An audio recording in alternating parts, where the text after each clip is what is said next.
Good morning, everybody. Welcome to Simply Live with SimplyLesa.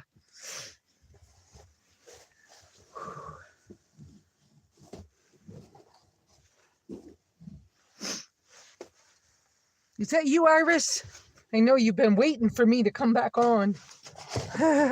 Two people, yay! Welcome, everybody, whoever's coming in this morning. So, welcome to Simply Live with SimplyLesa. Hi, Judith. I couldn't get the comb through my hair this morning. My hair has been windblown so badly that it looks neat, but that's what's great about braiding your hair. I'm having a little problem with my gas struts for my window part of the car. I need to replace these. I could turn this a little bit. I need to replace these things, but I haven't even looked at how much they cost or where exactly to get them from yet. Good morning, Iris, and everybody else. Oh, sorry, I was a couple of minutes late. I had one of those urgent bathroom needs, so I had to go take care of that. Yes, someday we'll do a bathroom, how to go to the bathroom in the woods kind of thing. We will eventually do that around here. I do have, a lot of people ask me the same old kinds of things that they ask lots of people in the world of travel and off-grid stuff. We will approach those at some point in time. Hi, Alda, and welcome anybody new coming in that I'm not used to the names and all. Iris, who is on here as 3 Generations, most likely is going to become a moderator and help me with the chat functions on the live videos and stuff as we go forward. But I haven't yet figured out all those ins and outs because I've been a little busy. So the quick updates this morning are continue to watch for me on YouTube and online. Eventually I will get my blogspot back up and running, I believe. And eventually here pretty soon, I will be actually using the Patreon account that I have. I'm not currently using that because I've been trying to figure out what I really wanted from the whole SimplyLesa branding that I did for myself back in the 90s. I want to be sure that I'm giving people things. So, absolutely. And I will be, I'll be sharing more of my budget, solo senior female, what other little labels we can give me, right? Adventures going forward. And of course, to help you all know that I'm safe. I'm going to step away for a second and close the door so the wind is kicking up a little bit. I don't want it to interrupt us.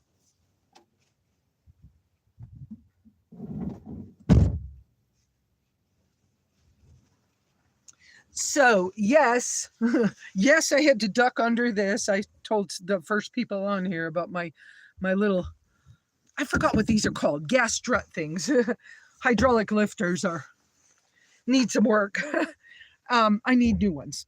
Anyway, let's see if I can sit here on the edge. Well, then I'm not in the sunshine. If I sit on this side, can you see my face better? Maybe a little better if I sit this way and I move you all around a little. I think if I set the phone right here. So I have my new WeBoost, yay, in my tracker. Keep a good prep of food on road adventures. Oh, sure. Would, does that mean that you would like to have me do some more food things? That would be great. Geneva! Oh my goodness! Hi, Jen! I'm so glad to see you. Oh, I miss you. Jen and I used to be neighbors, and we were pretty tight at one point in time. It's kind of cool to have her around. Um, I am starting to get way more traffic on my YouTube and site and things. I am actually beginning to use SimplyLesa as a quasi business. And the goal is to have Patreon still be cheap enough for people to be able to come over if they want to. I see myself in the phone still. Um, oh, yes, I will. I will do that. I'm seeing that I'm a little dry, but the wind's been kind of crazy again, spring winds here. And so things are drying out, and I do need to get some more coconut oil and, you know, do things, or olive oil, and get some oil on my skin. Anyway, but I don't want to burn either. And you can wind burned out here in Arizona as well as some sunburn. Let's see. So I'm getting a lot more traffic. This is just kind of, the administrative talk in the beginning as people are coming in. A lot more traffic. I am developing how I want to do the Patreon so that it can provide me a monthly income that will allow me to get a better, most likely Verizon MiFi setup that I can use with my Weeboo Sleek, which is the cradle version.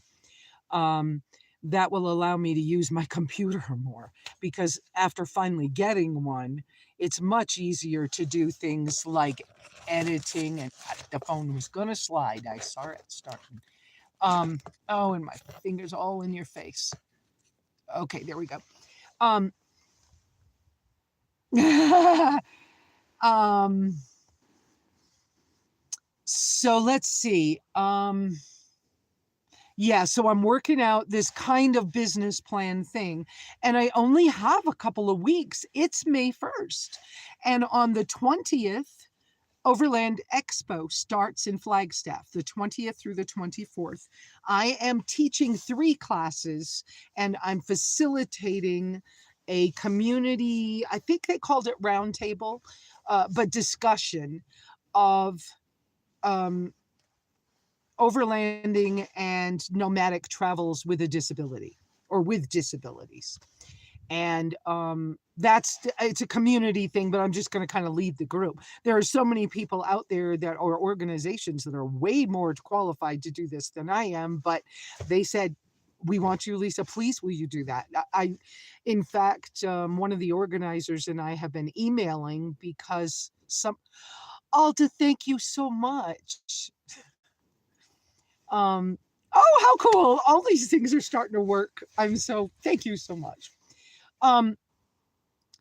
So I'm going to work out the Patreon thing and the membership thing here, because a couple of people have signed up to be members here.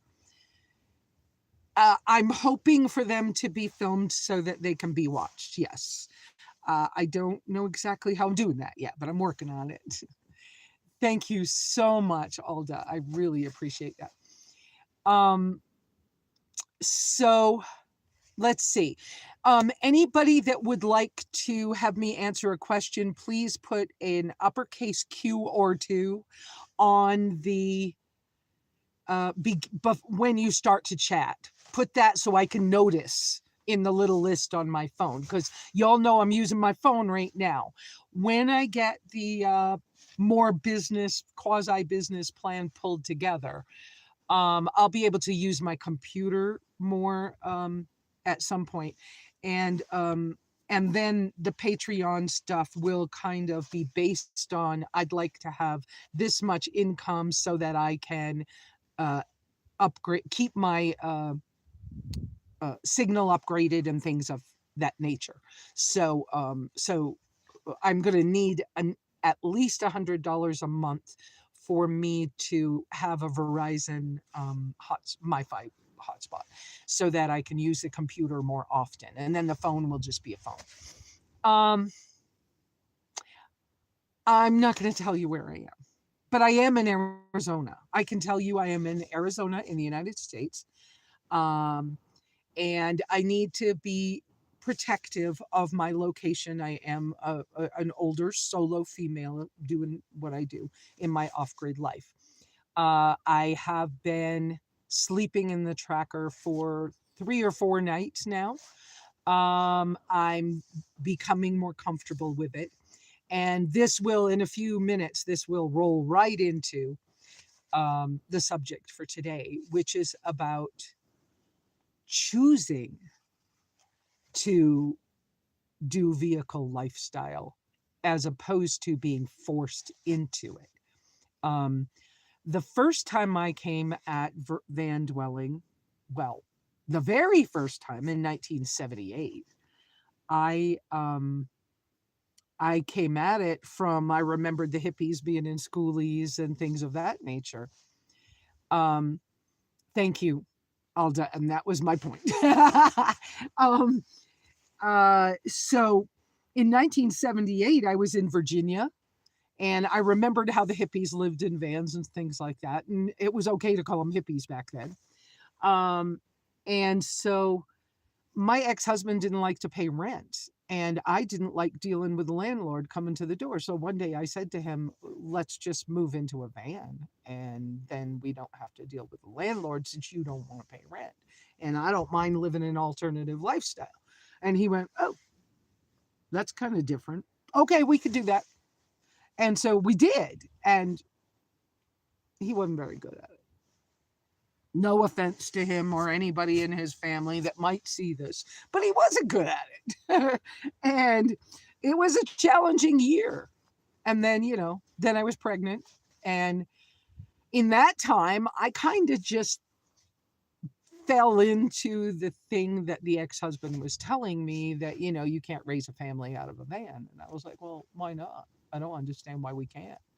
And so I was still in that whole live in a van or an RV and be campground host somewhere or something. We did that for a number of years. But he wasn't all on board. But so the year that I had my son in, let me think, in 1980, for a year, we lived in an apartment. And then we went from the apartment to, trying to have off-grid land. And he wasn't very good at that either. I found out 2 years ago that he evidently hid it from me, but was both using drugs and drinking alcohol during that time. And I had no idea. And that's probably why my life was so, I don't know the right terms for it, but like flighty. It was like every time I turn around, there was something and I couldn't figure it out and I didn't know what to do. And I didn't know about drugs and things like that, but whatever. So in 78, that was the first time I was in a vehicle, and it was it was a choice, but it was a choice based on this other person in my life not being able to be responsible. And so I chose that, and I was pretty happy with it. We had a 68 Chevy van that had the engine between the seats. The doghouse was in the middle. And I would lift the engine cover, and I had one of those little tiny black enamel speckled roaster pans, and I could put the better part of a chicken or a half a chicken in there and carrots and potatoes and stick it in the engine and close the lid on the engine and go pick him up from work. And by the time I got to work, the whole van smelled like food. But I would cook on the engine while I would go pick him up from work. So that was the very first time. And that was a choice in order to deal with, I felt marriage was for life. It was my belief. And I was like, I don't understand what this craziness I'm in, but I got to make it work. So here we go. And I struggled. I tried. We tried to buy land on rent to own contracts. once in Maine and once in Virginia. In Maine, I built one whole wall of it myself, but we designed and started to build a tiny house up there. It's now somebody's cottage and it's on a brook and it's beautiful, but my ex-husband gave it away. Uh, and then in Virginia, we tried it again in the Tappahannock area. That didn't work out very well. It was real quick. The kids were small. Um, I have two children, by the way, a daughter and a son. The son's older. And so both of these uh, in Virginia, we didn't get a house built. There was a little makeshift cabin on that one, but it was, it was challenging and struggling. But I didn't know that this person was doing what they were doing. And my son is challenged with ADHD that was diagnosed. He might be kind of on the autism spectrum or something, but nobody really knows. But I know that the abuse of my children happened so young that I tried everything I could think of to stop it from happening to them and to make the marriage work. And then in the end, I had to leave in order to change things so that my kids would not either have a murder in the family or a suicide. And so when I made that choice, then it became a different kind of struggle. My ex husband remarried really quickly to somebody I knew. I don't think they were involved before we ended our relationship, but um, I then experienced my ex husband following me around the country and trying to kill me. And so when I did go to Central America, it was a blessing to be in a place where I knew he wouldn't come to, and I knew other people who had been abusive to me would not show up in a foreign country. And so I had some freedom there and some ability to relax a little bit in that situation. And so it did allow me to have more adventures and try some things because I didn't have to worry the same. Um, but so those were the early starts of vehicle and off grid living kinds of things. But when I came to it in 2011, and prior to that, I believe it was 2007 or 8 when I first met Bob Wells on the internet. I was hunting for how can I live a sustainably kind of what we now call green lifestyle and be a traveler at the same time. And so I kept punching into search engines at the time. I kept punching in things like uh, cheap green living, cheap. I can't remember what I don't remember, but all kinds of versions of things. And I came up with cheap green RV living, which Bob Wells had as his website name for perhaps a week or two. And he was like, "How in the world did you find me then?" Now, I don't know, but I did. And so we chatted, Bob and I chatted off and on for, quite a few years while I was down in Central America and everything. And I tried to I decided at one point living in Central America that I was kind of tired of always being the person who was to blame for everything again, yet again.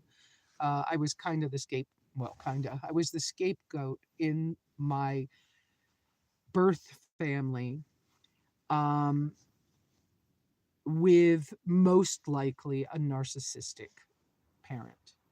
Most likely. I'm not trying to diagnose anybody, and if any family members are watching, I'm not. This is not a poo poo on the family or something. I just had an experience that was different, and it has shaped who I am. I have PTSD. Yes, I have depression off and on. Yes, I do. I had some experiences when I was young that were not fun, and I had some good times too. You know, I loved my grandfather. Nobody bothered to tell me that, what happened to him when he passed away. The stories. Everybody has some. But we can let everybody something be okay for them.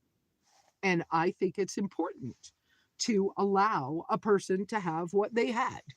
So, you have a different experience from me. My siblings all have different experiences from me. They feel different about the family than I do. Whatever. It's okay. It's okay. We all just get to deal with what we get to. So,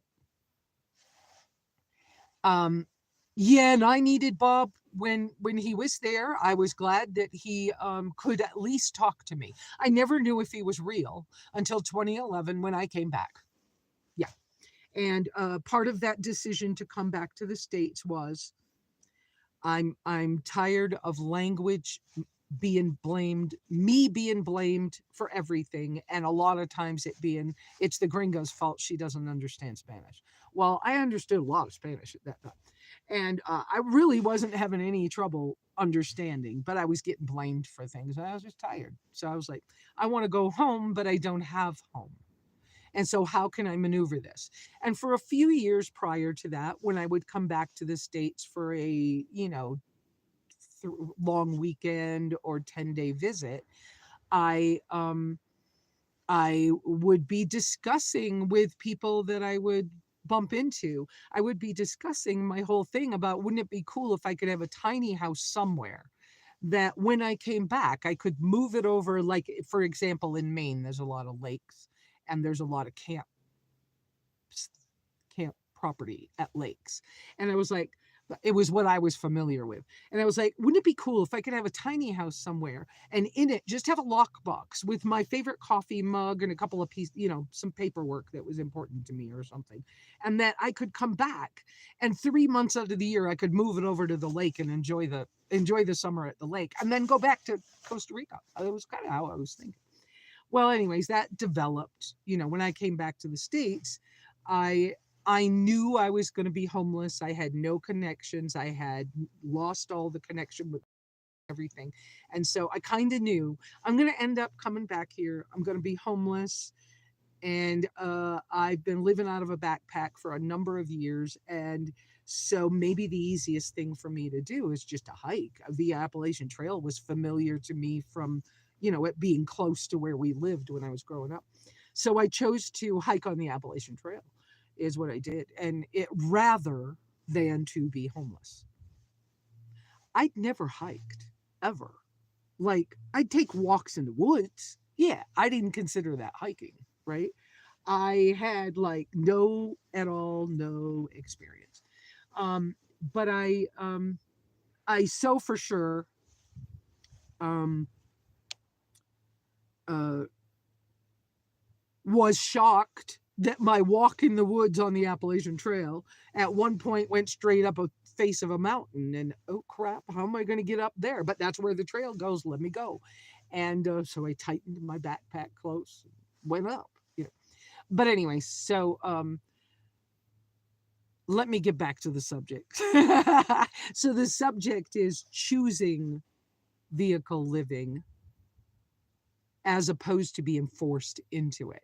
And see, when I came back the next year, because I went back to Costa Rica to save money because the Appalachian Trail, I was getting sick. I didn't know I had food allergies. I didn't know I had MS. Um, and so all of that was quite a challenge. Believe me, quite a challenge. You get hit by hail and thunder and lightning a couple of times. You, yeah, yeah. Anyways, so I went back to Costa Rica to save some money and then started hunting for a van because of my conversations with Bob Wells and the very early starts of the cheap RV living forums. And so the support I got from those people was wonderful. And I'd never been to the West Coast. So um, I decided to, be heading for Arizona when I came out here. But I was scared because I knew the minute I come back to the United States, I'm running the risk of my ex-husband hunting for me and trying to kill me still. And I was running the risk of two other abusers bothering me along the way. So I was very concerned about how I was going to maneuver living in a van. Plus, I'm coming back with a backpack, and I did not want a big van, but I kind of wanted something that felt like a home because I'd been backpacking and working on wolf farms and staying in hostels, which are really a blessing and for people with low incomes. If we use them right, they're quite a blessing. When I was on the Appalachian Trail, I was a hammock camper, but the western states don't have a place to. Most of the trees are kind of short out here, so hanging a hammock kind of hard to do. So yeah, coming back was scary. So there's I feel like there is a very, very big difference between choosing and being forced by circumstances because you're either homeless or something into living in a vehicle. And I'm going to take a little few second break here and just say I appreciate all of you being here. We've got 9 people right now. Yay. If you would hit the little uh, thumbs up things and like and subscribe and all those things that other YouTubers say. I don't love doing those advertisement things, but hey, here we are. And I am trying to work this now so that I can have a better income, so I can have more adventures and share more adventures with those of you who can't do what I'm doing or are, you know, for whatever reason. I know that there are people who are even in hospitals that happen to be watching me. And how cool is that? Um, I have finally figured out the monetization. And for anybody who would like to, the super chat thing works. So I think it's down in this corner of your screen that you'll see a $sign. And I believe that the super thanks is working as well. Uh, I hope all those things are working great and that they're helpful to any of you. Just so you know, I don't get that money right away, but within a month, I will get the money. And if anybody would like to help me in a different way, I also still have my Amazon wish list is out there. I'm updating it right now, but you can get to it if you hunt for me by SimplyLesa at Gmail. And so the wish list is still available on Amazon. I do have an Amazon store. I'll be working on that soon. And what's the other thing? Patreon will be coming hopefully this week. I actually have been working on my logo again, and I'm getting ready to do my business cards. The business cards that I will take to Overland Expo, on the reverse side of them will have an emergency card that you can fill out so that you can put it in your glove box and have, yes, old school style, but you can have emergency information in your vehicle with you if you choose to do that. Let's see. There was something else I was going to mention. I forgot what it was. I heard a sound behind me and I don't know what it was.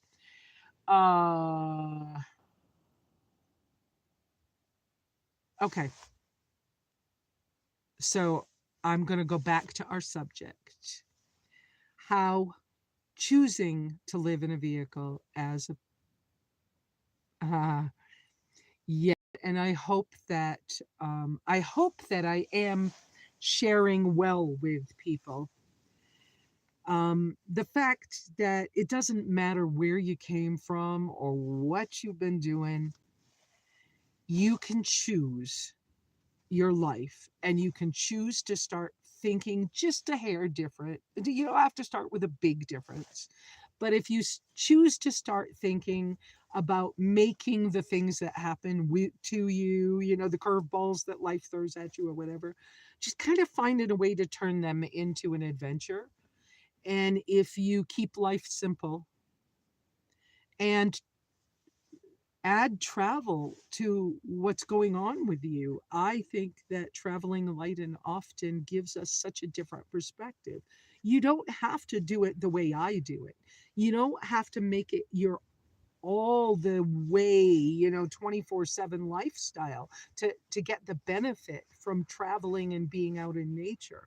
You can get the benefit from taking a walk with your dog. You can get the benefit from going to the park this week. You can get the benefit from camping out this weekend with your buddies. Or, the old thing from when I was younger, when guys used to get together and go fishing for the weekend, or a couple, in the evenings or whatever. Any of those things can give you the same benefits if you just start to have a little different perspective. Take turtle steps. You don't have to take baby steps. Baby steps sometimes are too big. Take turtle steps. Turtle steps are the slow motion baby steps. Just do one little thing. Think a little thought different. It's okay. And look, I've come a long ways. And some of you who have known me, you'll see me go through stages. I do, because, one day I'm getting triggered by someone else's interaction with me, and I'll be in the middle of my PTSD and I can't handle it, and I'll be a mess or a basket case for a little while. The little whiles are getting shorter all the time. I keep learning, I keep finding new ways to maneuver things. But, if you just try. Um, anyway, so I had been forced into being in a vehicle. I've been homeless. I have been homeless in New York City, riding the subway trains rather than being in a homeless shelter. I did that for the better part of 2 years. Off and on, it would be homeless shelter as long as I can. They would, because of my reaction to mold and stuff or allergies, they would sometimes put me on a list, and I would get sent off to a basement of a church, which would be how then I'd have mold issues, right? But at least I could sleep a little better. And all of that process for that couple of years was so I could get into an 80/20 apartment in New York City, actually in Times Square, New York City. And I had that apartment for 5 years. So I'm just trying, yeah, I am just trying to encourage you people. And uh, I hope that as we build this community that we've kind of started to get going here, I hope that y'all will just encourage each other and encourage me back with, hey, keep at it, girl. Yeah, it's been a hassle, and yeah, we've seen you cry over the years, but look at you, keep going. I love when people just tell me, oh, there you go. I stayed in Brooklyn, but I didn't live in Brooklyn. Okay. Actually, when I started some of my travels that led up to me going to Central America, after I became disabled in 2004, and when I lived in Times Square, my income was steady, and I could afford my rent, and I could pay all my bills, and I had some access to internet. And at the end of the month, I had $100 left. And I went, wow, $100. What could I do with $100 a month? And then I realized I could travel, because travel has always been on my mind. I could travel $50 worth of stuff so that $50 would let me come home. Right. So I started hunting for a way. Yeah, I know they are. But I started hunting for a way that I could get some travel in. So I started just riding the train out to Coney Island on the weekend. And I didn't even stay, but like I might stay late and then sleep on the train on the way back to the city. But that's how I started, and it didn't cost me $100, but it was like, hey, look, I could do that. Oh, I'm disabled and I could still do this. And I did, and I survived it. It wasn't hard. And the guys, on the train that was going to really crazy places, it was not. Yeah, some of these guys on the trains were heading out to Jamaica Plains, and they might be a little rowdy, and and almost threatening, but I could survive it. So that allowed me to start having a different mindset, that allowed me to go even a step further when one time, I think it was Spirit Airlines, had an airline ticket one time for $17 and I don't know, 86 cents or something. It was some anniversary and it was but you could go anywhere that they had, that they were had a flight. And so I was like, seriously, I wonder if I could really do that. So I did it. And I don't remember where I went that time, but I bought the ticket because it was so cheap. So I bought a round trip ticket, and I went somewhere and I stayed overnight and I came back. And I was like, well, I could do that. So that's how I'm saying, take the turtle steps to get you somewhere. And if it's a travel life you want and you can't hardly move, well, make your first thing being a couple of steps out of the recliner chair or something. Anything's a help. Just change something little. I don't know. Anyway, but being forced into a vehicle by homelessness, there are so many things that can happen. And so, for example, when I had to escape the ex-husband the first time, I grabbed a bag of clothes and my boombox radio. Back then, it was in the 80s. And I threw him in the little car I had, not knowing how far the car would travel, because he wouldn't repair my car. He would repair his car.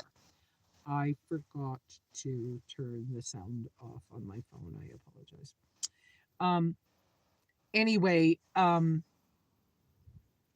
so when you're in those situations, you're hustling, you're scared, you're in survival mode, you're just trying to protect yourself. And so you're not even thinking about whether you got a bed in the car. You're not thinking about building something out so it's cute and pretty. You're just trying to escape a dangerous situation sometimes. And in those modes, you just do the best you can. You take what you can get your hands on, and you get out of Dodge and you get to where you can breathe again and you can take a deep breath. And I remember I went to a rest area a long ways from where we lived. And when I got there, I locked all the cars and I went, and I took a whole bunch of weird breathing things, which I didn't know then. I do know now from therapy. Those are grounding methods, but I didn't know that back in the day. And so I just did this really, God, I did it. I don't know what to do. I'm so scared. I don't know what's going to happen. I can put myself back there. You can see from my expressions, I bet. But I was like, now what do I do?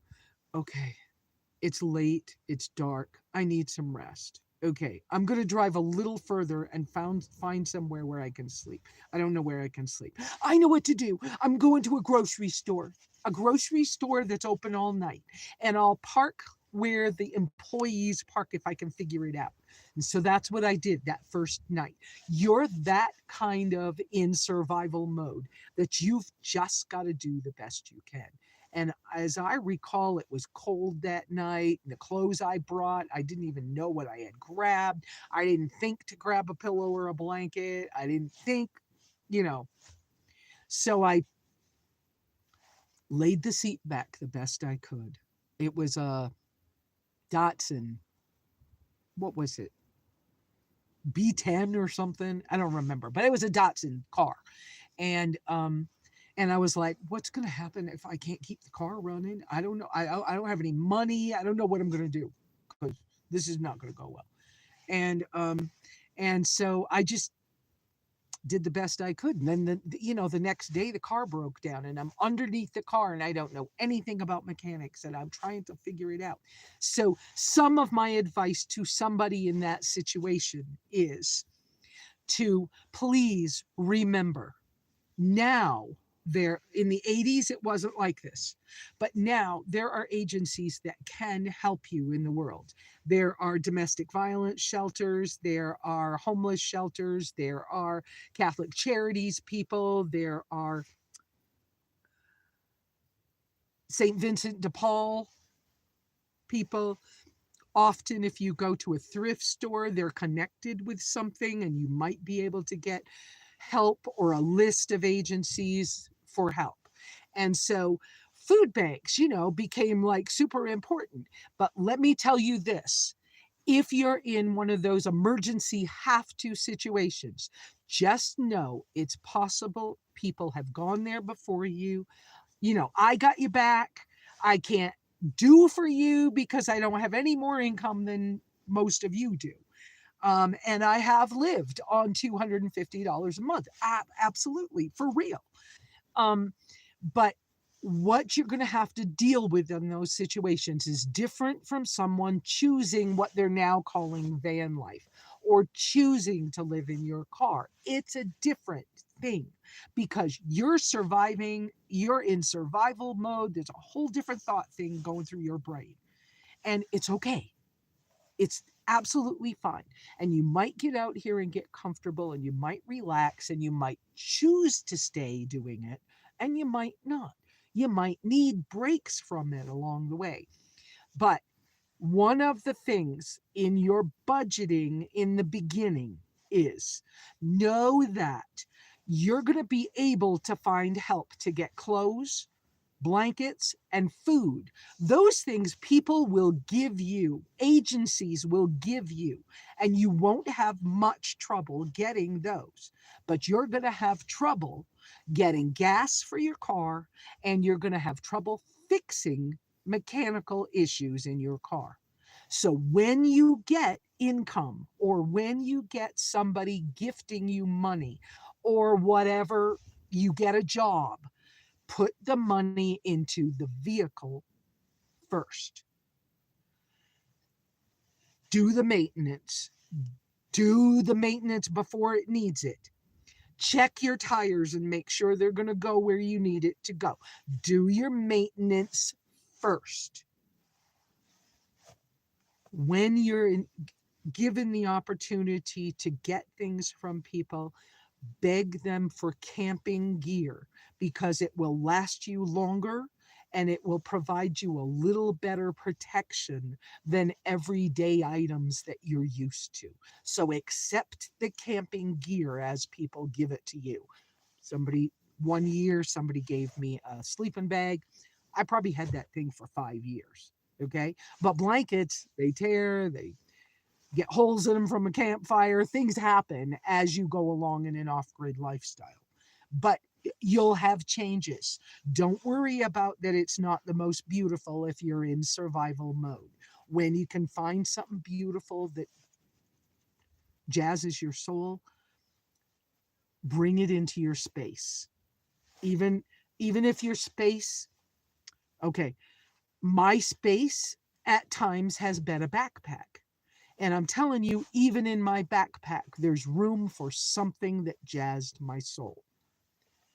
It could have been a piece of ribbon tied on the outside of the backpack that was a color that I loved. But even if your survival mode takes you as far down as living out of a backpack, there's a couple of YouTubers that I follow on purpose because they are in backpack mode. I've been there. I get it. I don't have a problem sleeping in the woods. I don't have a problem hanging my hammock. I don't have a problem sleeping in a tent. I do have fears like other people. I do not like a snake. I have lived near some pretty dangerous ones. And I don't want a snake coming in my tent at night. So, I make very sure, no matter where I'm living, that the doors on my tent are always closed. They're never open for more than when I need them open. But my point being, if you're in survival mode, your thoughts are going to be different. And it's okay. And you're going to get through it, and you might get through it in a way that's similar to my path, and you might not. There are lots of other people out there that encourage us and can help you with thought patterns. You might not want therapy, but there is therapy in the online world. I happen to have phone therapy through my Apache County local behavioral health agency. I've been able to connect with them and be able to use what's I'm saying free to me. My health insurance is original Medicare, and secondary is my state, which happens to be Arizona, and Arizona's access, which is Medicaid. Medicaid.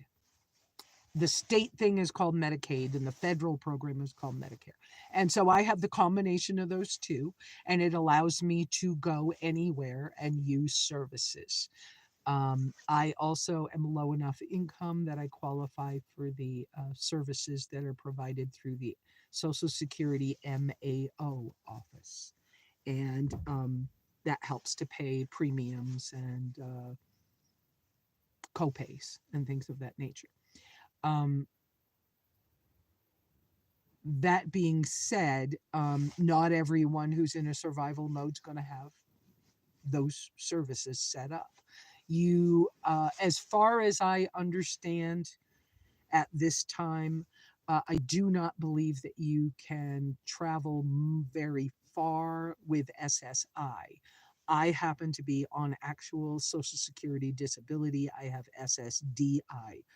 I believe that my SSDI does not make the switch to old age for me until I am 67 based on my actual birth date. Some people quite a few people get switched at 62 or used to, and quite a few people get switched over at 64. But I believe that because of my birthday, I'm going to be 67. So,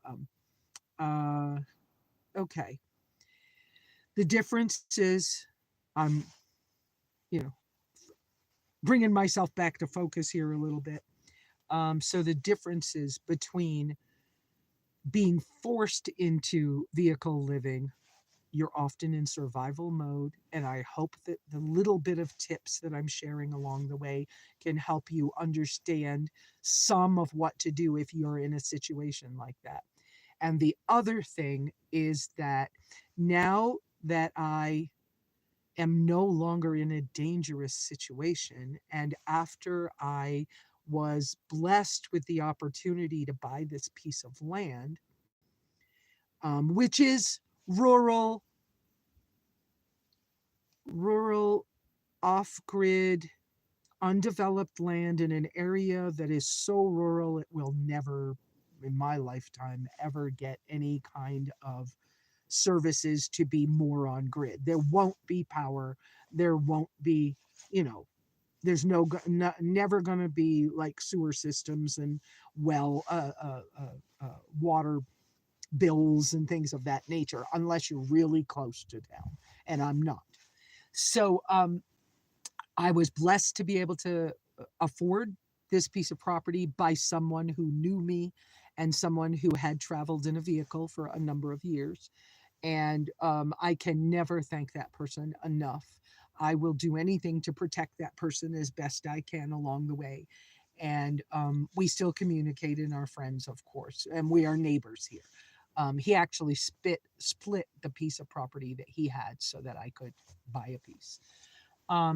This has given me a different perspective, a different piece of stability, mental stability and personal stability that I never experienced in my entire life, I don't think.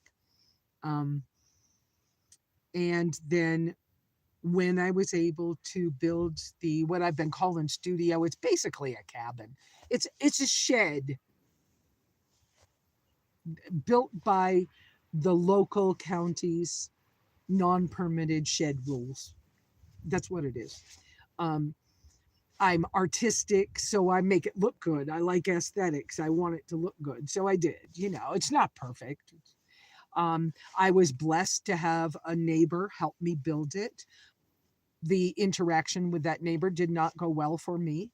I don't think it went well for him either, but we're past that, whatever. Um, I have had to fence because of an interaction with another neighbor, and For me, it was the solution. It was a way to calm my fears about someone infringing on things that I couldn't control.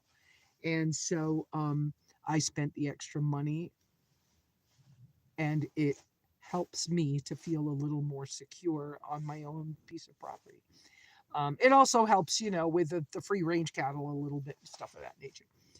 Um, but choosing now, after all these other experiences I've had, and I'm choosing I finally chose a vehicle that's much more similar to my dream vehicle.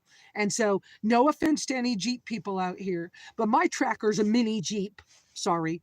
And I have a friendly neighborhood mechanic who swears I should stop calling it a mini Jeep and I should say no, it's a Jeep recovery vehicle. I think it's funny, but I don't dare put that on as a bumper sticker or something. I would get in trouble. But having a Jeep style vehicle, even though it's tiny, it just is allowing, I'm going to get emotional. It's just allowing me to have another piece of my dream. None of this is going to be perfect. Life isn't perfect, but like, who cares?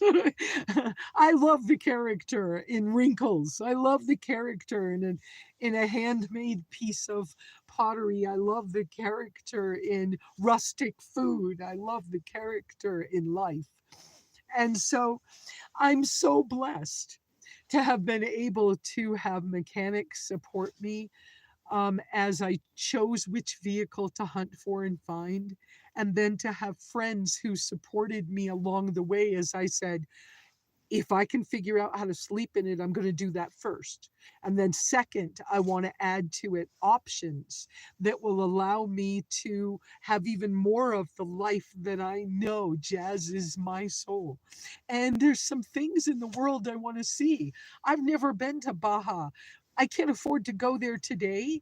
But as I improve on this business thing this business called SimplyLesa, that will allow me to then have more of a monthly income. I'm hoping it's going to allow me to go to Baja, and it's going to allow me to get up to Nova Scotia. I've never been there, and to see Niagara Falls and maybe go to Yellowstone. I've never been to Montana. I don't even know what I never thought about it because it wasn't an option. So I am choosing this now.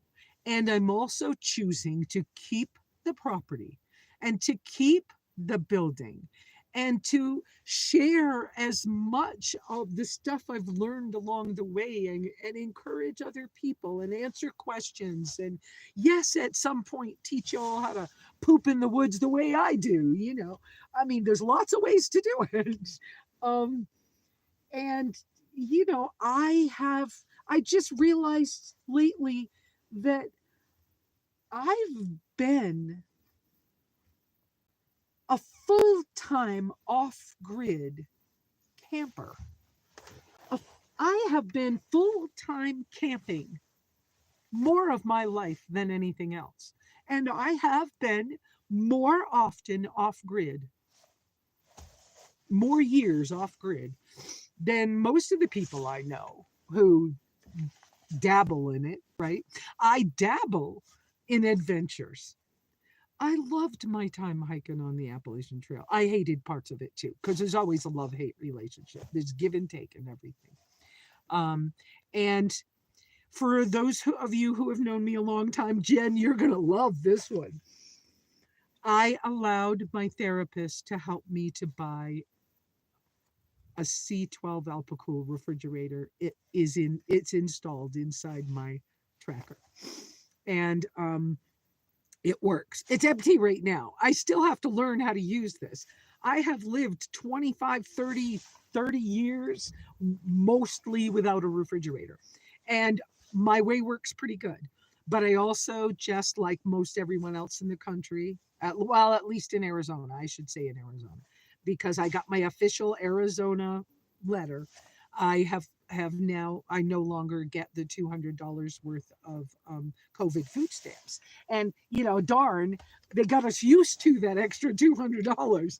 And so, I've had to adjust my budget for that. And it will adjust the way that I shop because all this past couple of years, while I've had, I'm sorry, people, I forgot to turn that off, and I don't want to put my finger in your face again, and we're almost done. Um, so I apologize that you're seeing things come up on my phone. Um, I During the time that I've had all of this COVID food stamps, I was able to just adjust my budget and use it for my food budget, and I added $100 with it. So I was using $300 a month, and it was nice. I got used to it, and I shouldn't have got so used to it, just like everybody else. Um, but I would buy my dehydrated broccoli, which I love, and my dehydrated spinach. And I would buy nutritional yeast and tahini. And I and I got used to being able to have those luxuries. And dehydrated broccoli in a number 10 can is about $35. It's not the cheap way to buy broccoli.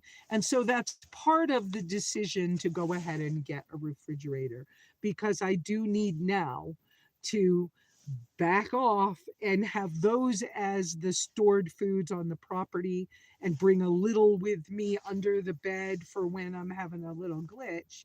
But I can now buy the cheaper, fresh broccoli, process it, cut it up in little pieces or whatever I need to do, repackage it in baggies, and make it fit my refrigerator so that I have my meals kind of like planned out, and or choose to have something frozen if I wanted to in the summer when it's really hot, right?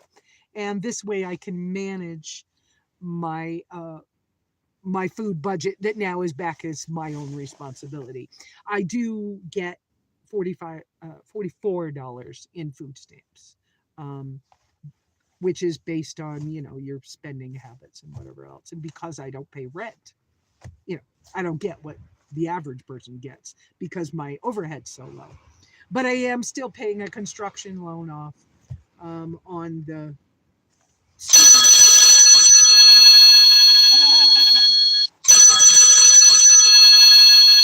people. Oh, go away. I hit decline. Whoops. Okay. Now, I'm hoping that one, I stayed pretty focused. I'm at 58 minutes. And I'm hoping that I've given you some encouragement and some really good, tangible ideas that could be helpful for you or someone you know. And what I would love to have you do at this point is give me questions that have come up for you, and put a cue first as you're typing them into chat. And while you're doing that, I'm going to reach my finger over here and hit the little button so I can see what you guys have been talking about. So, whoops, did I do it? I don't think I hit the button right, but so that I can see. Well, there we go. Yes, now I will be able to buy fresh broccoli as opposed to only buying my expensive. Oh boy, a fridge. Yes, Jen. So I'm going back and going through these. But somebody please ask me some questions. And if I wasn't clear, ask me to clarify what I was talking about, because I'm fine with that. I'm just seeing my own face in the thing. I'm so dry. I gotta work on that. That's what I have here.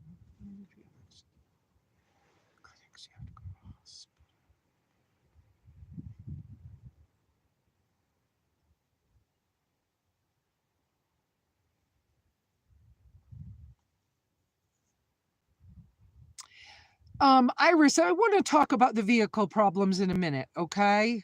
So let me come right back. Okay.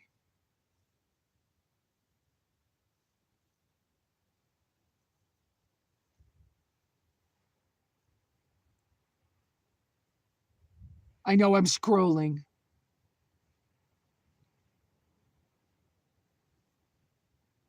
Okay. I think I went through most of it. So let me talk about the vehicle issues. I've had a lot of vehicle issues. I cannot afford to maintain a regular size van on my income. And especially when I was traveling and the only usable income that I was able to afford because of bills was $250 a month. I could not. Thank you, Jen. Um, I could not afford to maintain a big van. I just couldn't, and especially an older van. That van, every time it broke down, it was bearings or axles or front ends, and it was $1,200 every time I turned around.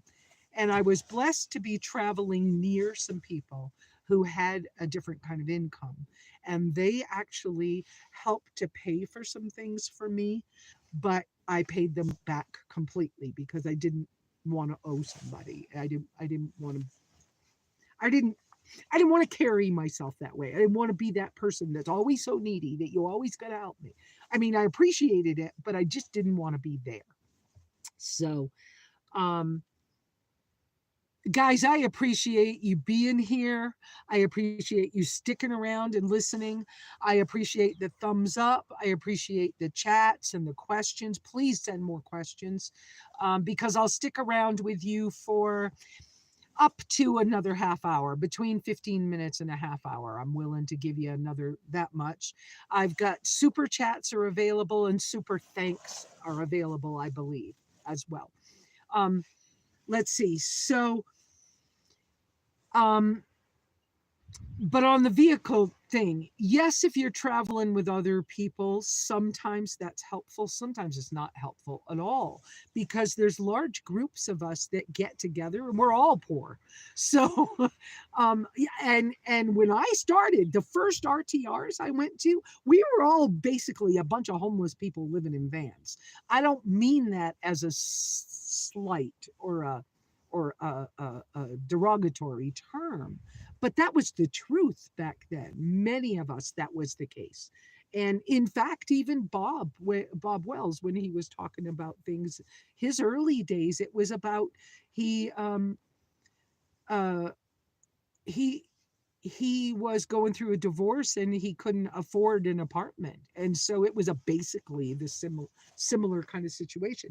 And there's lots of women out here. If you get into little cliques and groups of women out here, they're often have been running from a DV situation or something, and so there's a lot of that. Yes, I do live in Arizona. My residency is in Arizona, and my residency is in Apache County, Arizona, right now. It's where it's probably going to stay. I have crap in my hair, tree crap. Um. Anyway, let's see. So vehicle things, traveling with other people. Sometimes it's helpful. Sometimes it's not.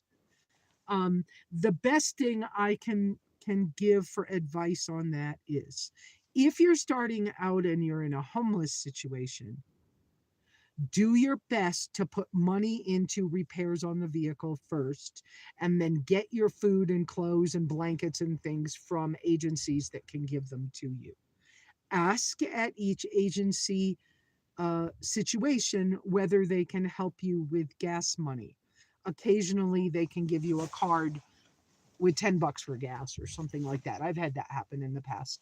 Um, and when you have something happen and you have to go somewhere and you have to spend money, ask the manager, ask the whoever at the mechanic shop, ask for, do you have a fund that can help someone who is having a hard time? Do you know someone who can help me with this? I have some, but we've got a big expense here. I did that once with my van in, I think it was Calpatria. And I talked to the manager. We were trying to make the repair be as cheap as it could be. He was like, look, you can fix this now, and in 3 weeks you've got to fix this other thing. Don't wait, don't travel too long. You can go 100 miles. Get ideas from people. Think outside your normal box. Okay, ask them, do you know where could I camp for those 3 weeks that's close to you, that would allow me to be still having my lifestyle so I can save money, but how can I now figure out how to get this repair done? And I've had them tell you what, you said your payday is in 2 weeks. I'll let you stay right here in my mechanic's shop. And in 2 weeks, we'll get that done. I'm sorry that it's going to be this way and it won't be comfortable for you, but you can stay here. I'll give you permission as long as you follow my rules. You're going to be locked in at night. You can walk across the street to the grocery store during the day. You can use my bathroom if you're neat and you're clean and you don't make a mess. And as long as you'll abide by what I want you to do, I'll let you stay here. And then when your money comes, we'll fix that next thing. I've had even that happen. I believe it's in Payson. I know it's in Payson. It's Southwest Transmissions.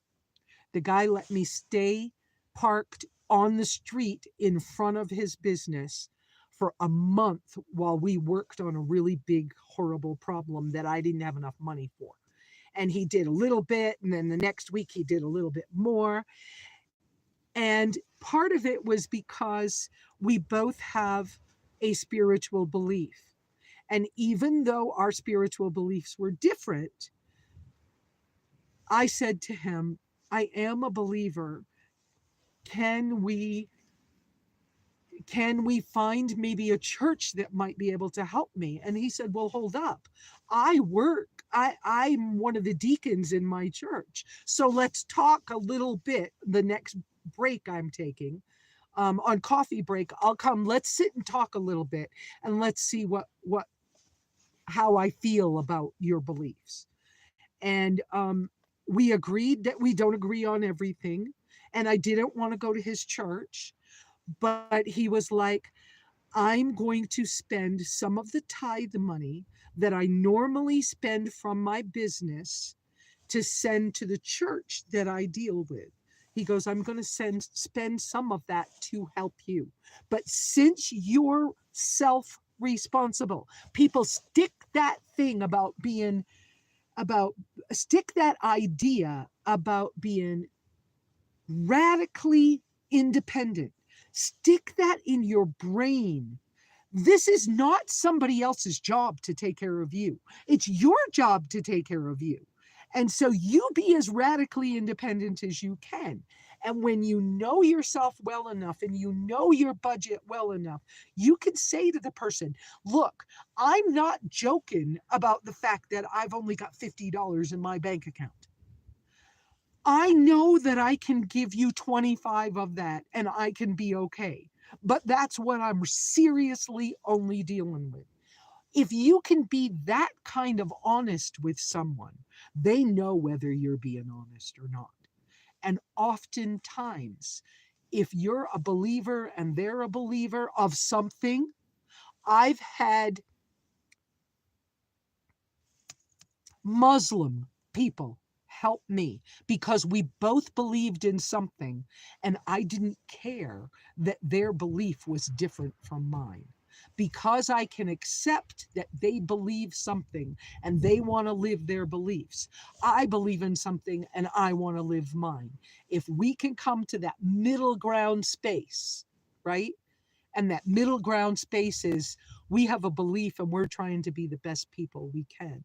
And this is what I can do being my best. And this is what, and I've had Southern Transmissions in Payson. That guy, I don't remember his first name. I don't remember the guy's name. He was so good to me. And that was when I was struggling with trying to train Ozzy, who had PTSD as well. And I loved Ozzy. He was a good dog. I miss him. But those things can help you as well. So, yes, use the connections. I mean, if you're Catholic and you just want to stick with Catholic people, you go to church in the area you're broken down in, and you talk to the, I don't know what they're called, minister, father, whatever they're called, and you tell him that your car's breaking down and you don't know what to do, but you're Catholic and you want to deal with Catholics. I bet he can help you find something. He might not fix it all. They might not give you all the money. They may tell you that, well, we found somebody, but it's going to cost you this much. Well, you have to deal with it. You can choose to only deal with people from beliefs, but a faith, a belief can help you along your travels as well, or wherever you're stationary. Um, so let's see, were there more comments made? Any more questions? Yes, I do have guardian angels.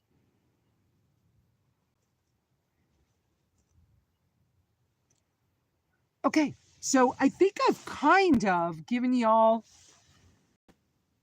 Oh, I think I've given you all answers to your questions today. I feel like I stayed pretty focused. Things are getting better for me, simpler for me, because now I don't feel like I'm in, all over the place with no direction or too many irons in the fire. So I know. I love Dozzy. Oh, for some of you, an update on my cat situation here. Um, Big girl walked away a month ago. I saw the tracks down the driveway. I don't know what happened to her. Little bit, I didn't want her to die. I thought about bringing her on the road with me, but then once I started looking at harnesses and the gear, and I started thinking about the fact that the kind of cat she's been, um, the kind of cat that Little Bit has been, and the fact that it would, I would start to have to be kind of my feelers out for how many dogs are around, or whatever. I called my neighborhood cowboy rancher friend, um, Cowboy Jody, and asked him. He had offered before. Asked him how he felt about Little Bit and my wanting to travel again. And he was like, well, I can't stop you from traveling. We sure know that's who you are. We know you're not going to quit now. He says, but you always come back. So he said, I would love to bring her here if you would like that. And he said, actually, he had had a mother who had had 5 kittens recently, and she went missing. And so he was like, I would love to add her to my ranch. And if you want, when you come back, you can choose to get her back or whatever. And so I've been in contact with him.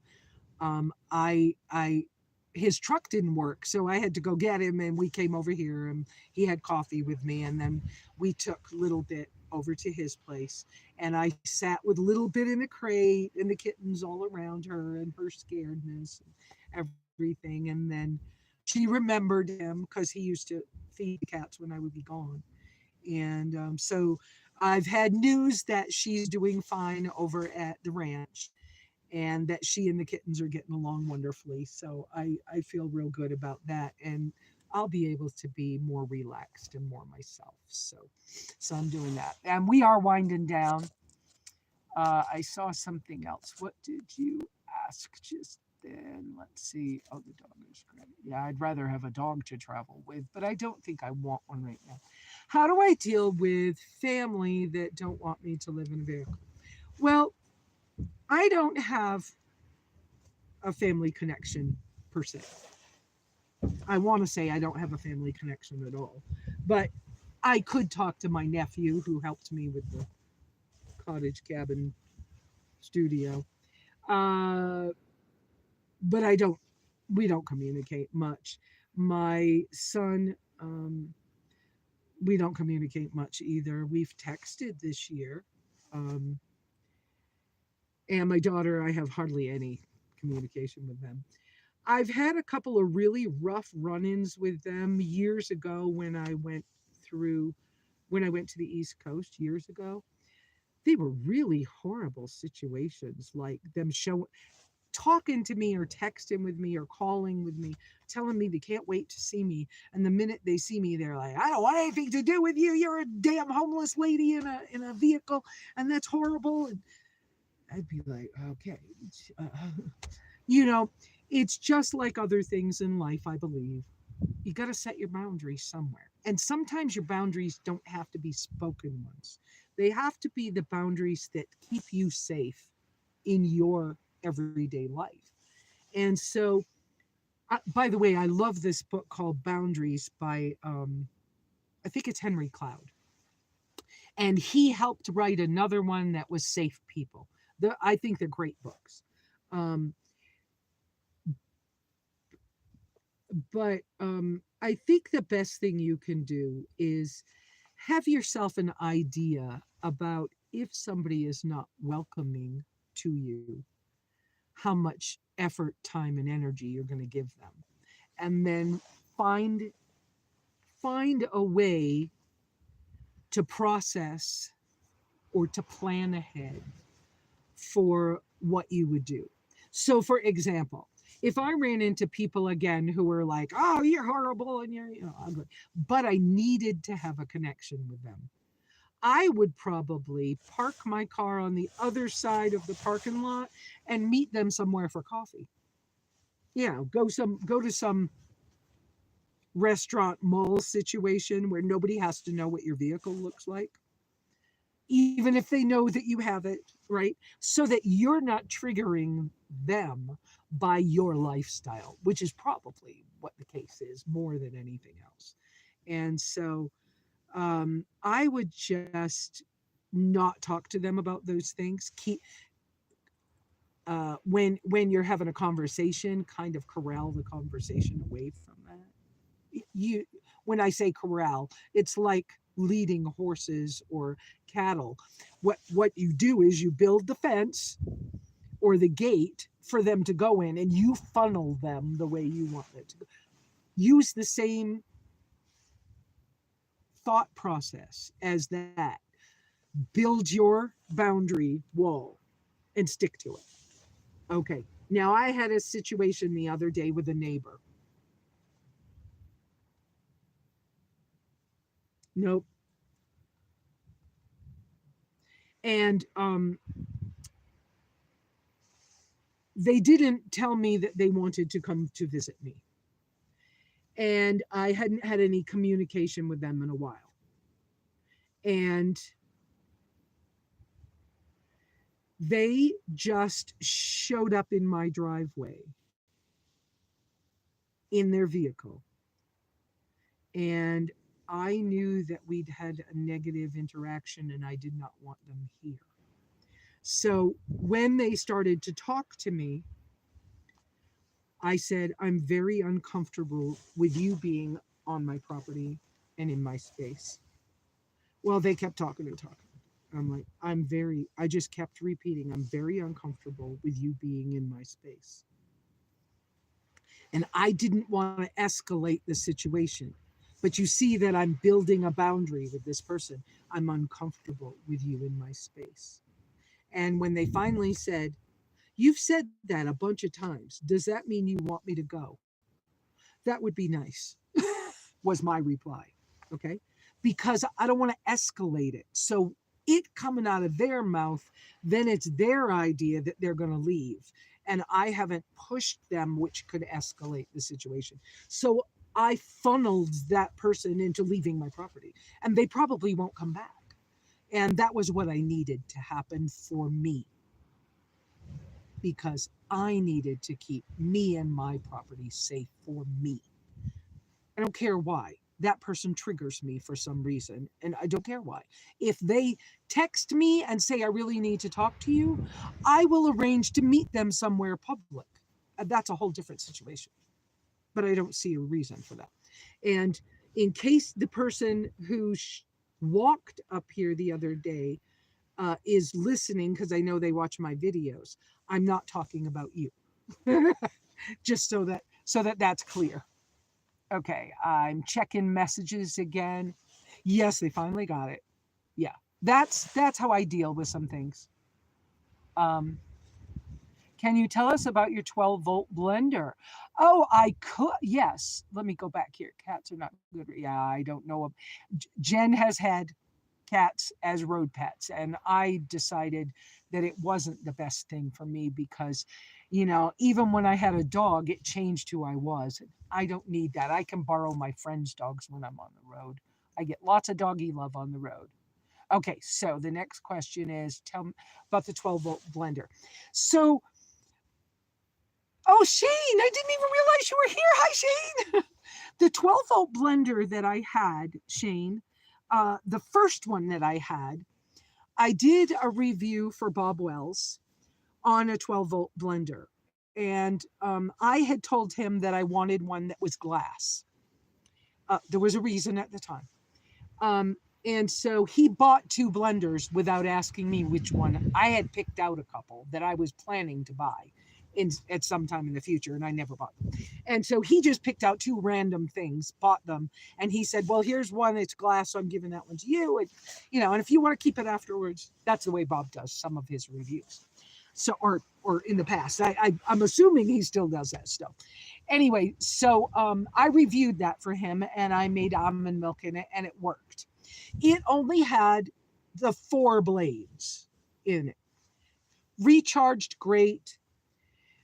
You were able to remove the blender part from the base and drink out of it without it being attached to the motor. You could get a bottle brush in it to wash it pretty good. And I have to reach something, the wind's blowing. There we go. I had this little inexpensive end of season Dollar General throw blanket. When it's chilly in the morning, I put it on my legs or around my back in the lawn chair so that my back won't be sore in the morning. Okay, so the blenders. So I reviewed that blender for him, and it was good. That was during the 4 months that I had the minivan from Hauer. And at one point, I realized, when I went to sell the minivan, because the engine was bad for anybody who hasn't caught up on it. Not their fault. Crap like that can happen. Anyway, I realized that I had only used it for his video and I hadn't touched it in more than 3 months. So the next time I was close by, he had expressed an interest when we were filming the video. He goes, crap, you got the better one. I wish I had that one. And because he's been using his, or was at the time, was using his almost every day for a smoothie.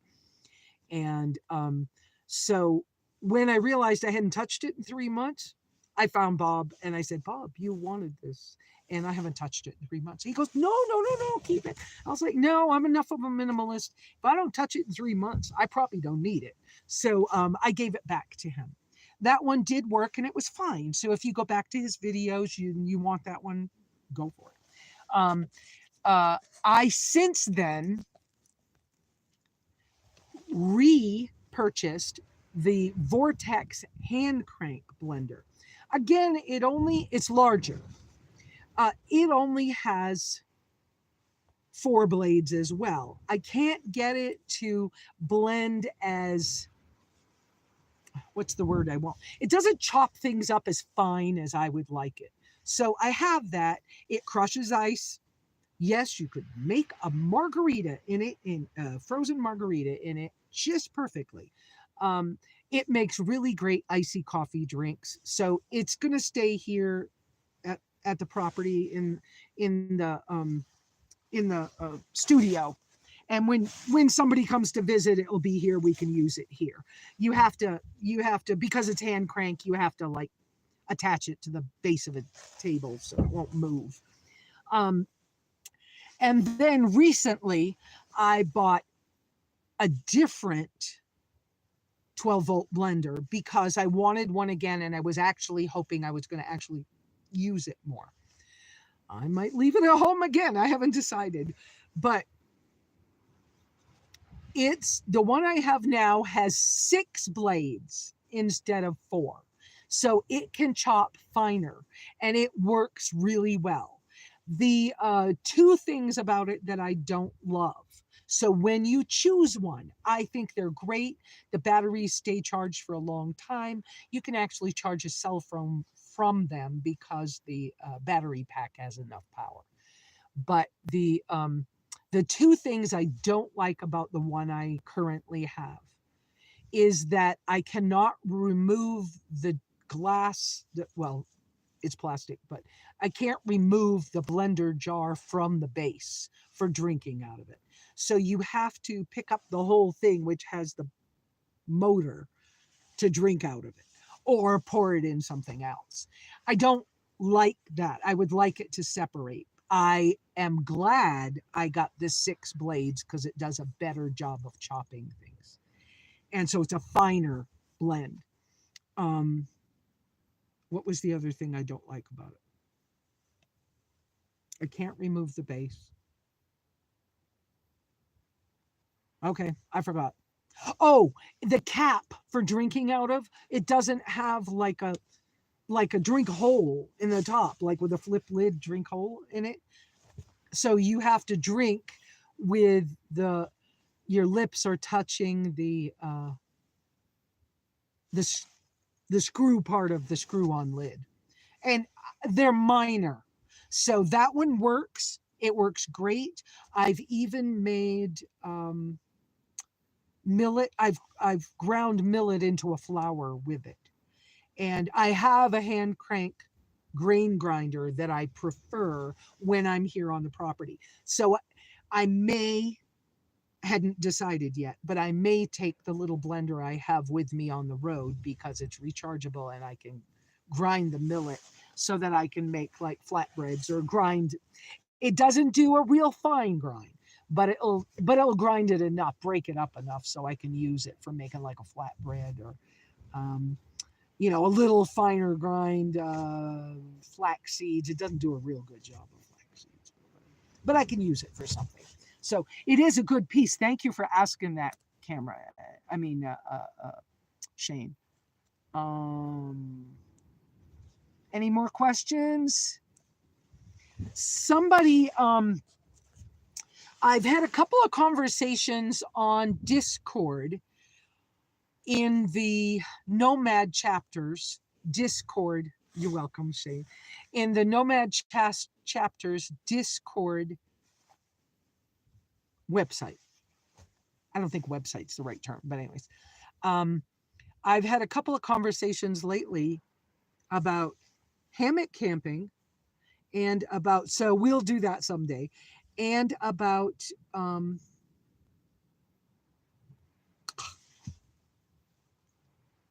animals. And now I've distracted myself and I forgot what the other one was. There was another one I was going to tell you. Oh, my WeBoost. We've had a lot of conversations about internet on the road and cell phone service on the road and how mine has improved. A lot of people have noticed that it really has been an improvement. And I need to thank that person who gave me that wonderful donation that allowed me to upgrade my phone and to get this WeBoost because it has been a game changer for me. Thank you so, so, so, so much. The some of my friends who are part-time travelers are starting to use their Starlink a lot when they're gone. I had a friend whose Starlink equipment arrived for them and it was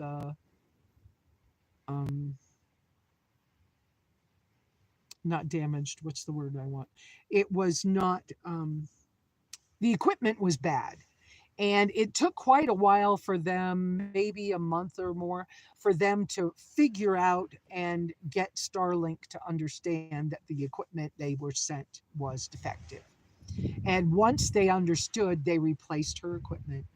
And I heard recently that she'd had like, I don't know, 12 hours or something of actual great internet with her Starlink. And now she's considering being able to like do some traveling in places where there's not much signal. So there's a lot of Starlink, conversations out there. I don't believe right now that I could afford Starlink, but boy, wouldn't that be cool? I think that the equipment is around $500 or something like that. It probably is running more power than I want to give something right now. And and then of course there's the monthly charge, which is now, I think it started out at $100 and I believe it's $150 a month now. I'm not 100%. Yeah, you'll have to go check Technomadia or somebody's stuff and find out. Um, but the WeBoost I have is the brand new 5G rated WeBoost that is 12 volt and has the cradle. So it is the over the road truckers sleek. So when you look at WeBoost, it's a WeBoost OTR, which means over the road, sleek 5G. And it was right around $280. So I stay roughly $300. And it runs low power. It's 12 volt with a cigarette lighter. I can't show you though, can I? But with a cigarette lighter thing, and it's corded. So what I'm looking forward to is being able to afford the extra $100 Verizon MiFi box that will give me as much give me the most cell phone data signal as I can get my hands on for hot spotting, and that it can sit in the cradle, and then I can use both the phone and my computer on that. But that presupposes that I'm able to get my Patreon up and running where I can have at least the income of at least $100 a month. Once I have that, then I can order that stuff, because I've tried to order Visible and I just keep running into problems with Visible. I got Visible almost all the way through purchasing a phone through them with service, and they only charged me $0. My bank, my credit union even approved my transaction. So I do not know, and I've been on a break for that for a couple of weeks, so I should try again. But that has to be on a day when I can handle some low stress thing, because it's so freaking frustrating. It makes no sense to me in this day and age. Okay, that's enough of that. So I've gone an hour and a half, and I would like to end the Simply Live now. And I don't have a standardized, intro or exit, but here we go. I hope that I can inspire you to make every day an adventure in some way, to find your way to travel light and often, and kiss your way through life by keeping life simple. And we're on a new adventure together now. Oh my goodness, Gary, thank you so much. Thank you. Thank you guys for allowing me to monetize and using the super chats and the super thanks. Thank you for going on to my Amazon wish list and over the years buying me little things that have helped. Thank you to people who have given me donations through PayPal that have allowed me to do work to my vehicles and everything. I thank you so much. And I'm so excited to keep doing this and to even improve it. It's getting easier to do this. So thank you. I don't know what else to say. I'm gonna wave a goodbye, and we'll see you down the road.